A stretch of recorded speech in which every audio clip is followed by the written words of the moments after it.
রায়টা হতে আমরা খুব খুশি হয়েছি, কিন্তু যে 3 জন তারা খালাস পেয়ে গেল, তাদের কম বেশি একটু সাজা হওয়া উচিত ছিল।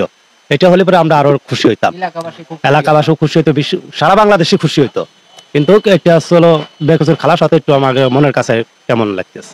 যে খারাপ তাকে তো সবাই খারাপই বলবে, আর যে ভালো তার প্রশংসা সবাই করবে। এটাই, যে মানুষটা ভালো কাজ করবে সবাই তার জন্য দোয়া করবে, তার প্রশংসা করবে, আর যে খারাপ তাকে রাস্তাঘাটেও খারাপই বলবে। আসসালামু আলাইকুম রহমতুল্লাহি ওয়া বারাকাতুহু। সম্মানিত দর্শক, ভিডিওটা যে যেখান থেকে প্লে করেছেন রিকোয়েস্ট করছি শেষ পর্যন্ত ভিডিওটা দেখার জন্য। এবার হিটু শেখের এলাকাবাসী এসব কি তথ্য দিয়েছে হিটু শেখের ফাঁসির রায় শুনে। উনাদের দাবি, শুধু হিটু শেখ কেন, হিটু শেখের সাথে যে যারা জড়িত তাদেরকেও কঠিন বিচার হওয়া দরকার ছিল। কারণ এলাকাবাসীরাও জানে তাদের সম্পর্কের কথা, তারা যে কতটুকু ভালো মানুষ সেই ব্যাপারটা কিন্তু এলাকাবাসী জানে। এই জন্যেই হিটু শেখের গোটা পরিবারেরই তারা বিচার দাবি জানাচ্ছে। সম্মানিত দর্শক, হিটু শেখের এলাকাবাসী আরো কিছু চাঞ্চল্যকর তথ্য দিয়েছে হিটু শেখের পরিবারকে নিয়ে, এবং হিটু শেখের যে ফাঁসি রায় শুনে তারা সন্তুষ্ট না। তাদের দাবি ছিল হিটু শেখের সাথে গোটা পরিবারের ফাঁসি হওয়ার, তাহলে যদি তারা সন্তুষ্ট হতো, এমনটাই জানিয়েছে। সম্মানিত দর্শক, আরো কিছু আলোচনা করেছে এলাকাবাসী।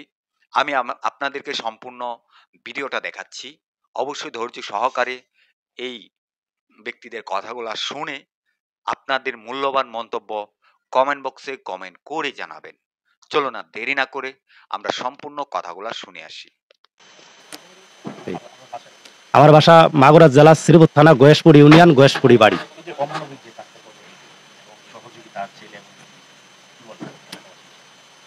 এর কম বেশি সাজা উচিত ছিল, কিন্তু খালি ওই হিটুরা তো ওটা কম বেশি যদি ওর ফ্যামিলিগত কম বেশি যদি সাজা হতো তাহলে মনের কাছে সবাই ভালো লাগতো এবং দেশবাসীর কাছে ভালো লাগতো। কিন্তু আসলে এমন একটা দুর্ঘটনা আমাদের মাগুরা জেলায় কোনোদিন এরকম হয় নাই, কিন্তু সেই কাজটা ওরা করছে। তো ওগার আসলে সবাই আসলে সাজা হওয়া উচিত ছিল। তবে রায়টা 2 মাসের সরকার দিচ্ছে যে 2 মাসের যত দ্রুত আগে পারে তাদের ফাইসালাটা করে দেয়, এর ফাঁসিটা তাতে ফস করে কার্যকর হয়ে যায়। এটাই, তাহলে আরো ভালো হবে এই আর কি। আমি বলবো কি, বলতে চাই যে আমাদের মাগুরা জেলায় যে এরকম একটা দুর্ঘটনা ঘটলো, তা হিটু শেখের ফাঁসি হয়েছে, আরো 2টির ফাঁসি হওয়া উচিত ছিল, যাতে মাগুরাবাসী এইরকম ছেলে ফেলে যাতে নির্যাতিত কাজ না করে, আমাদের মা বোন যাতে এলাকায় রাস্তাঘাটে ভালোভাবে চলতে পারে বুক ফুলিয়ে, যাতে এরকম কার্যকর না হয়, ওই 2টির ফাঁসি হওয়া উচিত ছিল। বাকি 2টির হ্যাঁ সহজে। আমরা সব খুশি, এলাকাবাসী খুশি, যাতে এরকম ঘটনা আর না ঘটে আমাদের মাগুরা জেলায়, সারা বাংলাদেশে যাতে না ঘটে এরকম, আমরা সবাই খুশি। জি শুনছি, এতে রাইতে আমরা সাধারণ মানুষ খুব খুশি হয়েছি। আসলে সরকার অত্যন্ত একটা সুন্দর কাজ করছে। এদের দেখে যেন সাধারণ জনগণ যাতে এই ধরনের কাজ না করতে পারে, সেই জন্য সরকারের কাছে আমরা খুব সন্তুষ্ট হয়েছি। পরবর্তীকালে যেন এই ধরনের কাজ না করে যেন ভালোভাবে চলতে পারে, সেই দোয়াই আমরা করি মানুষের কাছে।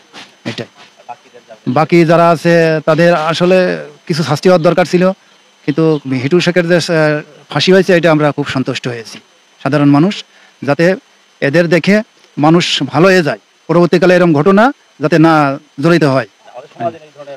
আসলে মেসেজ, আসলে সত্যি কথা, এ ধরনের লোক থাকলে আসলে পরিবেশ নষ্ট হয়, এরা নোংরা সমাজের, এদের ভয়ঙ্কর সাজা দরকার, আরও কিছু দরকার ছিল এদের সম্মুখে। হয়তো বাংলাদেশের মানুষ সুখ শান্তিতে থাকতে পারতো আসলে মানুষ। হ্যাঁ রায়টা শুনেছি, আপনার খুব রায়টা খুব মানে মনে খুব ভালো লাগতেছে, বুঝছেন? হ্যাঁ, ওর ফাঁসির ওর কার্যকর ফাঁসি হওয়ার দরকার, যাতে মানুষ যত সবাই দেখবি। হ্যাঁ, খুব খুশি হয়েছি আমরা। বাকিদের আমাদের আইনের মাধ্যমে বাদ দিয়েছে, আর কিছু করার তো নেই, আইন ভালো মনে করে সেটা করেছে। হ্যাঁ, তা উনি পারে ওই এগেরও ফাঁসি উচিত ছিল, ফাঁসি নেওয়া আছে, জেলা উচিত ছিল এখানে। হ্যাঁ, এখানে আইনি সাহায্য কি হয়েছে তারাই করতে পারে। বড় ভাই আমি ওই যে এর কাছে লাগলে ভালোই, মানে দূরত্ব দিয়া ওর ফাঁসিটা দিয়া তো উপকার হয়েছিল, ভালোই লাগবি, আমরা এত খুশি হয়েছি। আর এর সাথে ওই ওই তিনটের আরো ই করে দিয়া ভালো ছিল, ওরা 32 জেল ডাকতেও নাই, জীবন থেকে ডাকতেও, এইটা ভালো হইতো। এইটা মানে সরকার এটা ই করলে অন্যায় কাজ করি হলেছে। হ্যাঁ, দরকার ছিল, দরকার ছিল না, না যাতে সমাজের না করতে। এর পরবর্তীতে ধরেন এই জায়গায় যে বাগানে কোলে বাড়ি, তারা তো ভবিষ্যতে এসে ইউ করতে পারে, হুমকি টুমকিও দিতে পারে যে আমার বাপের এইটা করলিও, যা ওকে ই করে দিয়ে আসি, শেষ করে দিয়ে আসি, আর বংশ বলে শেষ করে দিতে পারে, এগুলো বলে কোনো কোনো হাই প্রস্তুত নেই, বুঝেছেন? আসলে যে সবারই একটা ই দেওয়া উচিত ছিল। মানে আমি ও আর কিছু বলবো না, আপনি ই করে দেন। হ্যাঁ ঠিক আছে, ওর সবই আছে, এইটাই আমার কথা, যে দ্রুত ফাঁসি দেওয়া, এইটাই হলো আমার দাবি। একটু সঙ্গে আগে আরো আগে হলে ফাঁসি হলে আরো ভালো হইতো, যারা ছাড়া পড়েছে ওদের ছাড়াটা উচিত হয়নি, কম বেশি যাই হোক সাজা দেওয়া উচিত ছিল। জি, আমার আর কিছু বলার নেই, তবে যত দ্রুত পারে আগে যদি পাইতে তাহলে ফাঁসি দেওয়া ঠিক ছিল। ও যে সব কাম করছে কামটা করা ঠিক হয় নাই, ও একটু এটাও অমানসিক বাচ্চা, ও মানুষের কোনো কথারই আসে না। জি,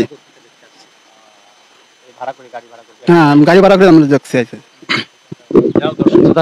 অনেক মানুষ দূর থেকে যে হিটু শেখের চূড়ান্ত রায় যেটি দিয়েছে, ফাঁসির রায়, সেই কারণে তারা দেখতে আসলেন আর কি। দেখতে আমরা ফাঁসির কার্যকর রায় হয়েছে, সেজন্য আমরা অনেক দূর থেকে আসছি দেখতে, তো আমরা অনেক খুশি হয়েছি। আমরা বাংলাদেশের লোক সবাই গর্বিত, যাতে এর দুর্ঘটনা যাতে আর জীবনে না ঘটে, তাড়াতাড়ি চাই আমরা ফাঁসি দিতে।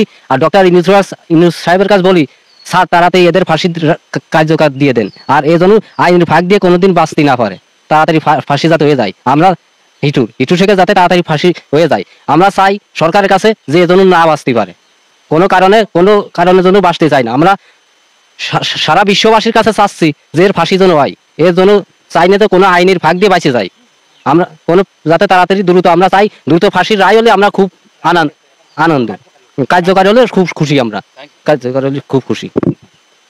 সম্মানিত দর্শক, এই যে ব্যক্তিদের কথাগুলা শুনেছেন, তারা যে কথাগুলা বলেছে, সে কথাগুলা প্রত্যেকটা কথাই যুক্তিসঙ্গত, এবং তারা হিটু শেখের ফাঁসি হওয়াতে অতটুকু সন্তুষ্ট হয়নি।